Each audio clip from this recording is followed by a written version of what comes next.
There's something really interesting about money that I've noticed after years of watching how people think about it. A lot of people believe that once they hit a certain number, their life will completely change. Maybe it's a few $100,000, maybe it's $1 million. Or for some people, it's a very specific milestone they've been chasing for years. They imagine that once they reach that number, all the pressure will disappear. Every decision will feel easier, and there will be this clear sense of, I finally made it. But here's the interesting part. When people actually reach that milestone, what they feel isn't what they expected. It's not disappointment, but it's not some big life-changing high either. It's surprisingly normal. And that normal feeling is exactly what makes a lot of people start seeing money in a completely different way. Main point 1. The feeling of I've arrived almost never shows up. I realized something pretty surprising. When someone hits a big financial milestone, their day-to-day life doesn't suddenly change. They wake up the same way, go to work the same way, eat, live, and move through their routine just like before. There's no dramatic moment where it feels like, from today on, I'm a completely different person. Most people don't realize this. Our brains don't measure happiness in absolute numbers. They measure it through change. And when the change isn't dramatic enough, the emotional impact isn't as strong as we expect. A simple example: someone spends years saving and investing. Their money grows steadily over time, no big jumps. Then one day, they cross a major milestone. But because the journey was gradual, that moment doesn't create the emotional high they imagined. And here's the interesting part. Because that I've made it feeling never really shows up, a lot of people start asking themselves, what am I actually chasing? And that's when their perspective on money begins to shift. Main point 2. Once you reach a big number, your standards quietly change. I've noticed something that people rarely say out loud. When you hit a major financial milestone, the first thing that changes isn't your external life. It's your internal standard. At first, you might have thought, once I reach this level, I'll be satisfied. But once you actually get there, that sense of enough moves a little further away. Most people don't realize our financial standards aren't fixed. They constantly adjust based on what we have and what we see around us. A simple example, when you're earning an average income, you look at someone with a high net worth and think, that's more than enough. But as you get closer to that level, you start noticing people above you. People with a little more, or twice as much, or way more. And then a quiet thought shows up. Maybe I'm not that far along after all. The interesting thing is, this isn't greed. It's just your brain updating its baseline. You start thinking differently. It's no longer just about how do I get there. It becomes, how do I keep growing from here? It's no longer just about saving. It's about optimizing, expanding, and maintaining.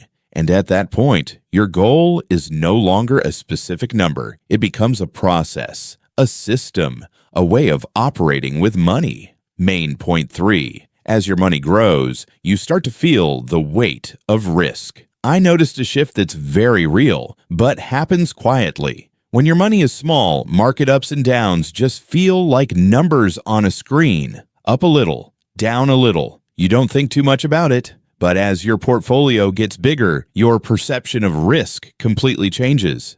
Most people don't realize the percentage might be the same, but the emotional impact is totally different depending on the size. A simple example, when your money is small, losing a portion might feel uncomfortable, but manageable. But when the amount is larger, that same percentage drop can represent months or even years of effort. And at that point, it's no longer just a number. It becomes your time, your energy, the choices you've made along the way. And here's the interesting part. Because of that, the way you make decisions starts to change. You're no longer focused on, how do I grow this as fast as possible? Instead, the question becomes, how do I protect what I've built? You start paying more attention to stability, to balance, to avoiding unnecessary risks.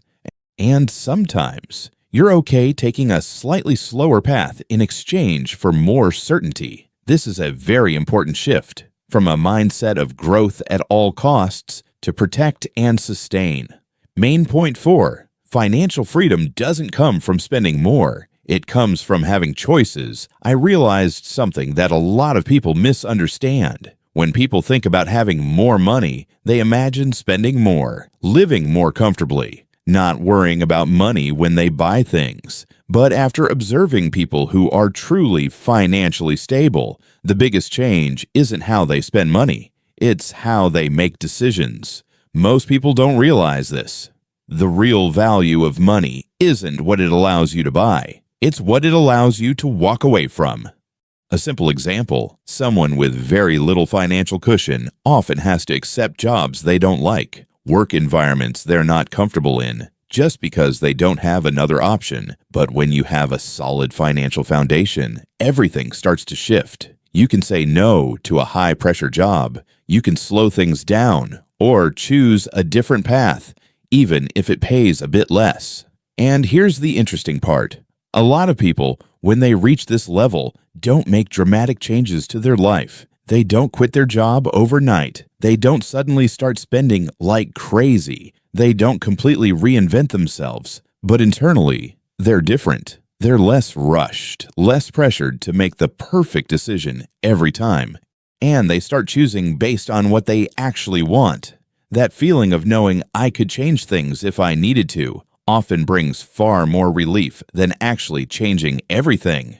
Main point 5. The biggest shift isn't your life. It's how you see your life. I noticed something very subtle. When your financial foundation is strong enough, you stop looking at life through the lens of, what do I need to do just to get by? Instead, you start asking a different question. How do I actually want to live? Most people don't realize. When financial pressure goes down, the way we think changes with it. Decisions that once felt heavy start to feel lighter, not because they don't matter anymore, but because you're no longer forced to decide under pressure.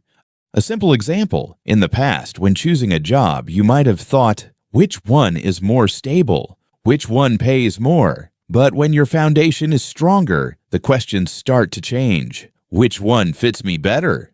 Do I actually want to do this long term? And here's the interesting part. You don't need big dramatic life changes to feel this shift. It shows up in small ways. You can rest without feeling guilty. You don't panic over small setbacks. You stop feeling like everything is high stakes. And over time, you start living more intentionally. Not always perfectly, not always with the right answers. But one thing becomes very clear. You're no longer just reacting to life. You're starting to direct it. There's one thing I believe a lot of people will realize after this. Money doesn't change your life the way you expect. It doesn't create some big, explosive moment, but it quietly changes how you think, how you choose, and how you experience your own life. And sometimes, those small shifts are what create the biggest difference. If any of this feels familiar to you, or if you're on your own journey of building your finances, make sure to like this video and subscribe to the channel so you don't miss future content about money psychology and how people who truly understand money actually think. We're going to keep exploring the things most people never really notice.